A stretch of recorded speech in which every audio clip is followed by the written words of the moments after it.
This is the Open University.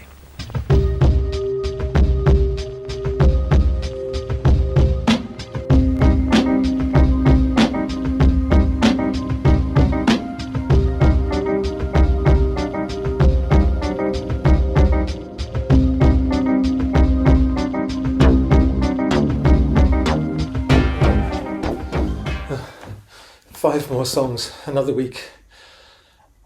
Probably the last batch of songs for this Yikes album. And they're called It's Impossible. Though my life is cold and lonely. Codependency. Codependency. It's a nasty new word for love, you see. Which now begins the album, I think. The Dinosaurs. Deserts, mountains, oceans, streams that teemed with precious life. Canterville. When the little dog goes pick, pack, pock. This Isn't Goodbye. This isn't goodbye. It's just au revoir. And I'm kind of knackered, physically, quite flattened by the effort, but so I'm looking forward to the nice weather coming back in spring. Unfortunately, a rather premature global warming type of spring dawning on Paris. It's Impossible goes back to the early 90s, and I was a record producer in Japan. I started becoming more successful in Japan as a record producer for female artists than I had ever been in Britain as a male artist singing my own material. A bit like Serge Gainsbourg actually in the 60s. I worked with Japanese artists like Noriko Sekiguchi, aka The Poison Girlfriend, whose work I discovered just walking into a record store in Shibuya in 1992 on my first trip to Japan. Mari Hamada, who was an actress, Mashkat, that's Emine Gozawa, who was a singer on Nippon Columbia, and Kahimi Kari, of course. And now it's funny because I live really close to the studio where I recorded I Am a Kitten, the first Kahimi Kari EP of that spate of successes we had in the 90s in Japan with Shibuya K hits. Usually strong French connections with all these artists. So with Noriko, who originally performed It's Impossible for her Shyness album in '93, she was a big fan of Brigitte Fontaine, as I was myself. You know, this very beatnik, bohemian style of almost existential protest music, you know, that she made. Fantastic albums on Saravana. I recorded Shyness in London. I was doing my own Time Lord album, which should have had all these extra songs on it, really, but it would have confused the message of Time Lord, which is a rather doomy, romantic message. Continuation of Voyager in some ways, but in other ways reflecting what I was going through at the time. And so I took a lot of songs off that. Songs like London 1888, which later appeared on 20 Vodka Jellies, but also the songs for the Poison Girlfriend album. I was doing these rather florid, plodding, libertine kind of ballads at the time. There was one called Moonlight Fantasia, which ended up being called Madame de Sade for Noriko's album, and another one called The Burial of the Count of Orgaz. At the burial of the Count of Orgaz, a ripple passes through the crowd. And the title, as far as I took it, that title came from Picasso when he had his 88th birthday in 1969, October 1969. A book was published called L'Enterrement du Comte d'Orgaz, The Burial of the Count of Orgaz, which was mostly illustrations. I think a lot of Picasso, a lot of his own etchings from his late, rather hentai period. Actually, I didn't realize that title was originally from El Greco, so another Spanish painter from 1586. He made a painting depicting the descent from heaven of Saint Stephen and Saint Augustine. That lyric got discarded, and I rewrote it for Noriko. I had this idea, fixed idea, of what the Shyness album was going to be. It was going to be about, I think Kretschmer, in his writings about the schizoid personality, defined schizoids as being like a house with drawn blinds. So it's someone trapped by their own shyness. And this was an idea, a kind of stereotypical idea I had of Japanese people, that they were very trapped within themselves and couldn't really express themselves, and were romantic schizoids, and it's probably pure projection. This was how I saw myself. I was rather detached and entrapped by my own shyness, and so I made the song "It's Impossible," which is about a doomed relationship, an impossible romance. It's funny because this album was marketed as Poison Girlfriend meets Poison Boyfriend, as a kind of romance. When I got to Japan to do the interviews when the album came out in '93, I was shocked to find that it was all the journalists were asking questions about our relationship, and there was no relationship. I was about to be married back in Europe, and absolutely nothing was going on with Noriko. But I think also her boyfriend, who's called himself Nobby Styles, was very annoyed about the whole thing, and he was also the manager of the record shop where I'd first seen her albums. So when I had a signing session for the Shyness album, he actually put the table outside the store. He wasn't going to have me signing in the store. I signed on the pavement on the street outside. It was funny. I rewrote it as "It's Impossible." You know, in a sense, our relationship, apart from the professional one of producer and artist, was going to be impossible too. So it becomes this rather doomy song, but very much more effective with these very personal lyrics than the original Burial of the Canterville Guest. So I've decided to. I mean, the Poison Girlfriend is having a kind of renaissance right now online. As the algorithm is favouring her. The sun of the algorithm is shining on her rather neglected music, unjustly neglected, from the 90s. So in a way, I'm jumping on the bandwagon of her belated success, redoing old songs like Pure Selfishness on the Frisky Whiskies compilation, and now It's Impossible, which was our epic. We recorded it because I had a huge budget. She was originally on JVC Victor, and then she transferred to Nippon Columbia, which was my Japanese label at the time as well. I think Shoichi Kajino was the A&R man in charge of it. He was a pretty key figure for me in the 90s. Magazine editor, designer, and record scout. So very much central to the Shibuya Kei movement. So he got us a nice budget, and I spent some of this, quite a large chunk of this budget, on hiring the Balanescu String Quartet, who were pretty big at the time. They'd done an album which was getting played on MTV and things, but it was like a kind of classical music takes on pop music, including Kraftwerk. Very postmodern idea, I guess, repurposing and recontextualizing classical music. So Claire Connors, who was, I think, married to Alexandru Balanescu, did the arrangements, and then we took a studio in Shepherd's Bush or Hammersmith, huge studio, and had these classical players in there. That was the first time I'd ever worked with real string players, usually just playing synth strings. And really only paralleled in Kihimi Kari later on, working with the Dufay Collective, who did the music for Shakespeare plays and things in London.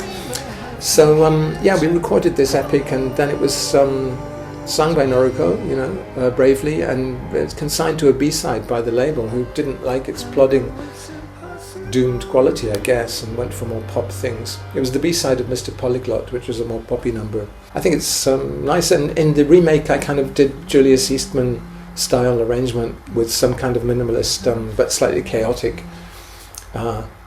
pulsing instruments, classical acoustic instruments, nominally anyway, there are electronic versions of them. It's Impossible. Codependency, the next song, and this now kicks off the album actually. This is a bit of an epic. I'm very anti-therapy. I've never actually done therapy, so I have no right to be anti what I haven't tried, but I take Rilke's view that poets should not do therapy or psychoanalysis because it's going to destroy. If you destroy your neuroses, you destroy the roots of your creativity. I'm very much a believer that your good and bad things in your personality are all entangled, and you can't really just cauterize the so-called bad things. A lot of the so-called bad things are just being human, and people think they can somehow take a pill or talk their way out of being human and having the human dilemmas that people have had for thousands and millions of years. So I'm not a fan of, especially not of renaming a lot of really perennial problems in order to turn them into AMA recognized disorders, conditions, neuroses, whatever, so that you can then be drugged with something. and the doctors can get their kickbacks from the drug companies, said he cynically. But actually they are, the relabelings are themselves quite cynical, especially this codependency idea. I think it's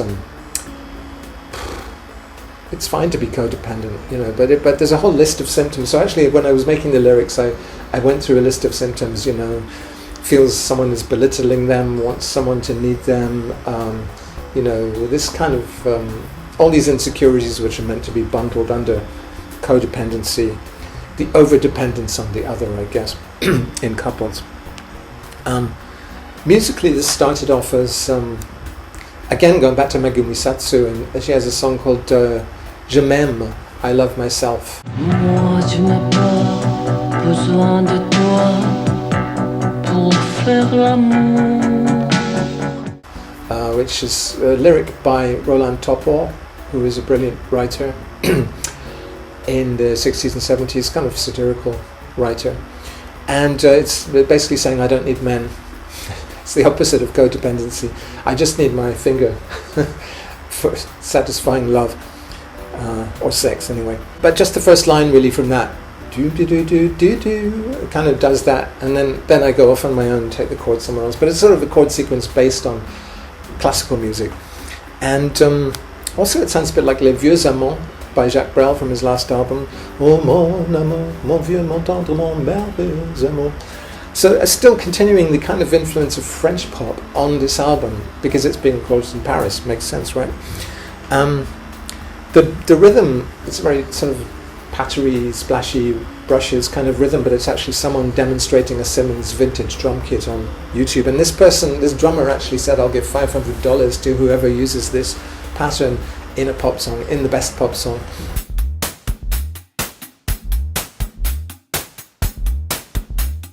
Okay, I'm gonna send someone, if you record a song to that, I'm gonna send the person who sends me the song I like the most $500. It's probably already, I think it's quite an old video, so it's probably already been dispersed. But hey, I could get $500. And people compared it to ABBA's The Day Before You Came, which is fine, that's my favourite ABBA song. I'm not a huge ABBA fan, I found their arrangements a little too baroque, or too complex. But The Day Before You Came is just a masterpiece of lyric writing for a start. The idea that there was this amazing event before which everything seems humdrum, and yet the humdrum, because of its proximity to the event, to the arrival of the person, the one, becomes somehow magical and other. So it's a fantastic song, I love the details. So in my lyric, it's someone with this sort of psychotic sense that a hand touching them is not their partner's hand. And maybe this relates to David Bowie had a psychotic episode in Hollywood in the mid-70s when suddenly he saw his own hand in a photograph around his wife, and it was like an alien hand. He suddenly didn't recognize his own hand. Too much cocaine. And but so this becomes a sort of refrain, whose hand is that hand? But then there's just a list of the symptoms of codependency. So I suppose it's really raising the question of who are we really? Who are we depending on when we depend on the other, or the need of the other? Who is the other really, if they're just needing us so much, and all the rest of it? Someone said perceptively in the YouTube comments that it was like the inverse of I want you but I don't need you. So it's I need you but I don't want you in this case. But also there's this horror theme which keeps cropping up on this album. Horror, zombies, monsters, psychoses, fears, spectres of war seem like a way that we negotiate the mythology of those things, which are sometimes schlocky, or detective stories for that matter. They're quite schlocky thrillers. They're all kind of easy ways to deal with the concept of death. Death in society, death in our own lives.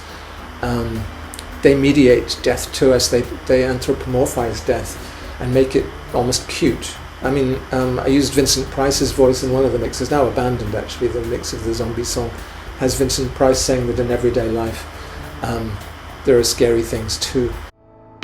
There are macabre, horrific events happening all around us every day of our lives, containing the element of fear. fear. Freud had a book called The Psychopathology of Everyday Life, and I suppose therapy as we know it today is kind of based on that idea that everyday life is psychopathic and can be pathologized, although for ulterior motives, I think, in the psychotherapy industry. But yeah, so the song kicks off the album. I think it's turned out well. The Dinosaurs was the next one. It's really When You Wish Upon a Car, this song. It's about climate change. It's about how we're possibly doomed because of our own actions, and how we just are sitting in a tailback with our dinosaur tails sticking out of the tailgate, with the tailpipe emitting the very fumes which turn into the comet which is approaching our planet, about to explode and destroy our life form. Really happy little number there. In the video, I'm particularly proud of the middle section, the sort of because there's a Disney-esque kind of quality, an epic quality there.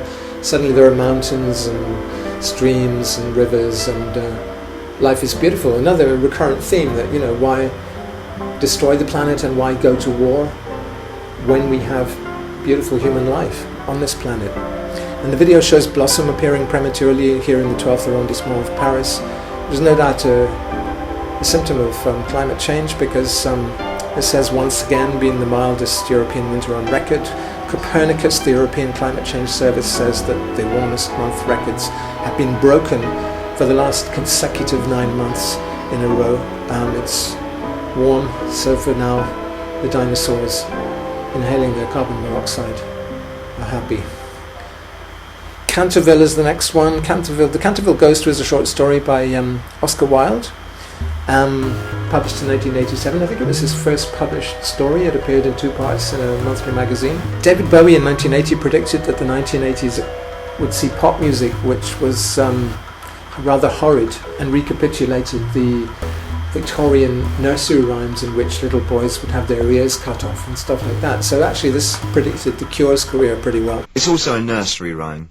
It's very much a 1980s nursery rhyme, and that is that I think 1980s nursery rhymes will have a lot to do with the 1880s, 1890s nursery rhymes, which were all rather horrid and had little boys with their ears being cut off and stuff like that. Well, I think that this is we're getting round to that again. And of course it's sort of Struhl Peter he's talking about, and he's talking about goth. You could see the goth movement really starting to kindle. And so I really kind of take that quite literally in this song, and Who's That Ringing at My Doorbell, and all these sort of children's rhymes which are rather nasty, and I make them even nastier by having shitty little dicks and things in there. So it's not anymore a children's song, but it's also got an echo of the onomatopoeias of Charles Trenet's Boom, which I'd already visited on Moop Bears from Ocky Milk, which is actually boom backwards. I love that song. La pendule fait tic-tac, tic-tic. Les oiseaux du lac pic-pac, pic-pic. Glou, glou, glou font tous les dindons. When the little dog goes pick-pack, pock, and the little owl goes a flitter-flack, fluck. It's dark in the woods and the clouds go pluck. The people in the cafes have forgotten how to talk. La pendule fait tic-tac, tic-tic. Les oiseaux du lac pic-pac, pic-pic, glou, glou, glou, font tous les dindons. Et la jolie cloche, ding-dong-dong.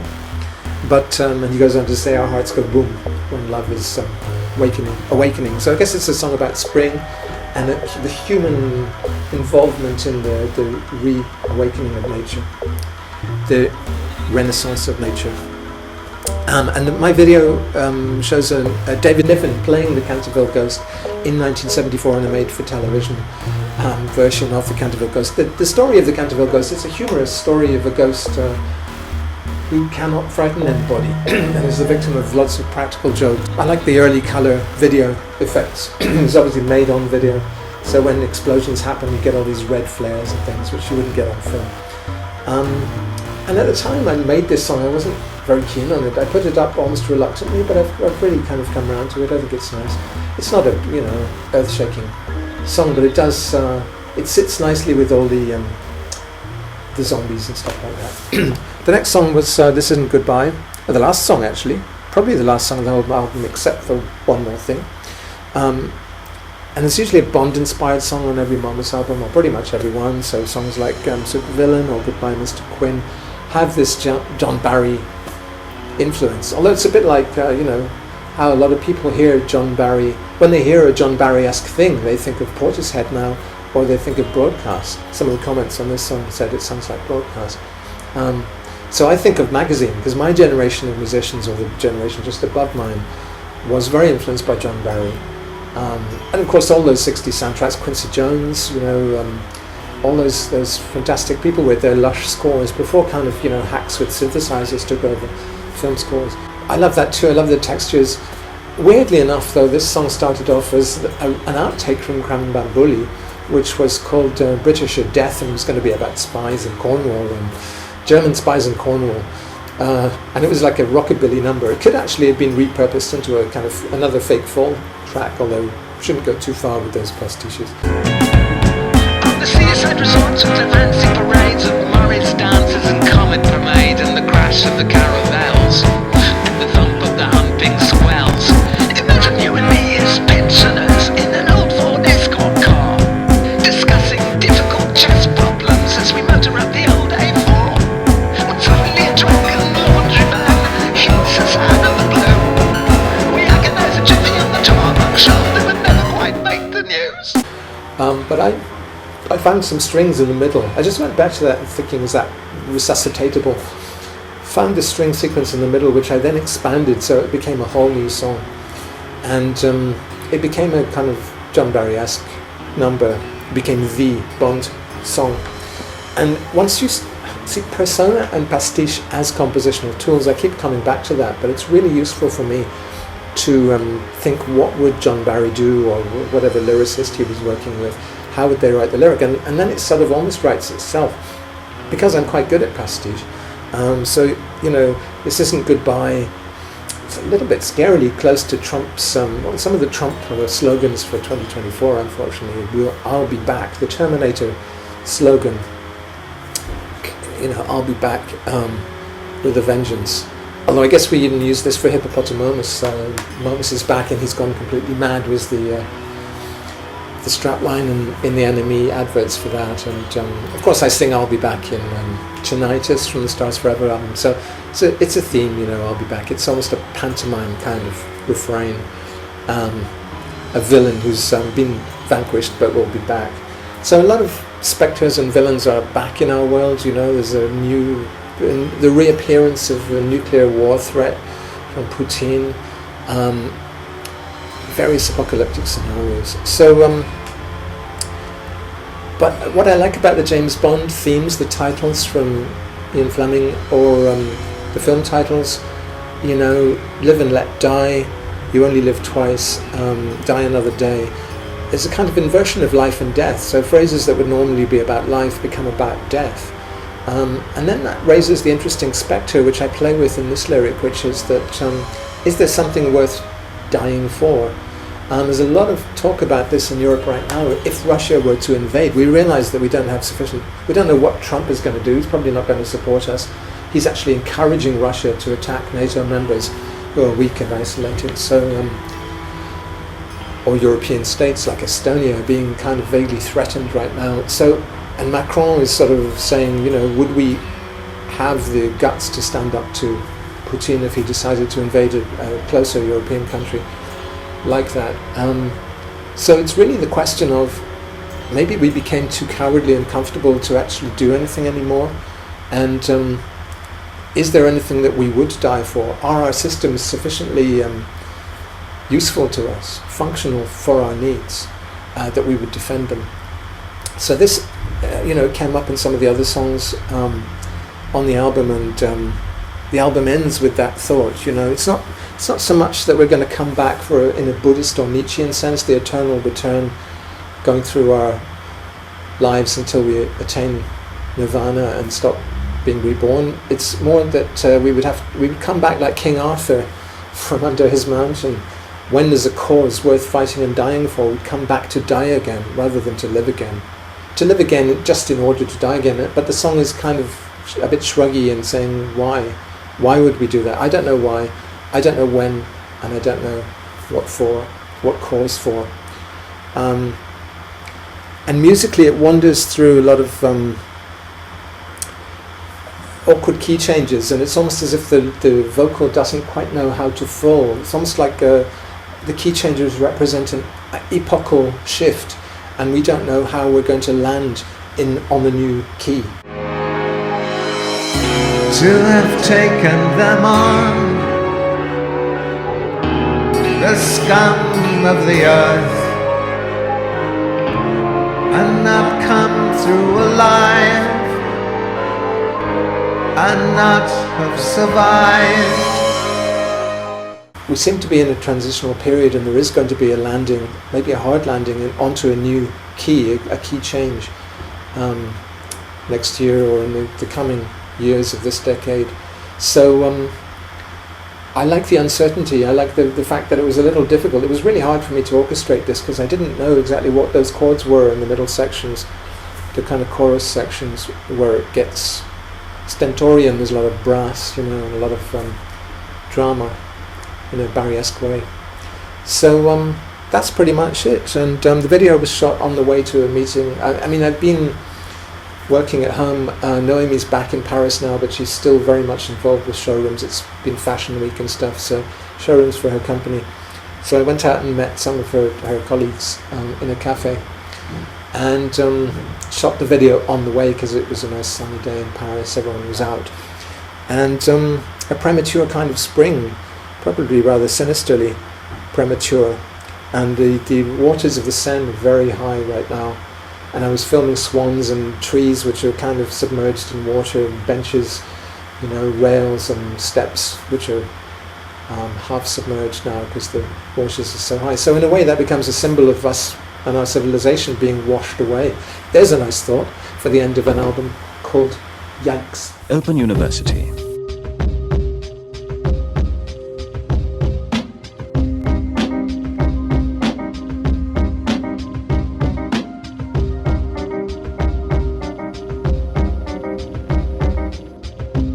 This is BBC Two. Now, Bob Harris introduces this week's edition of the Old Grey Whistle Test.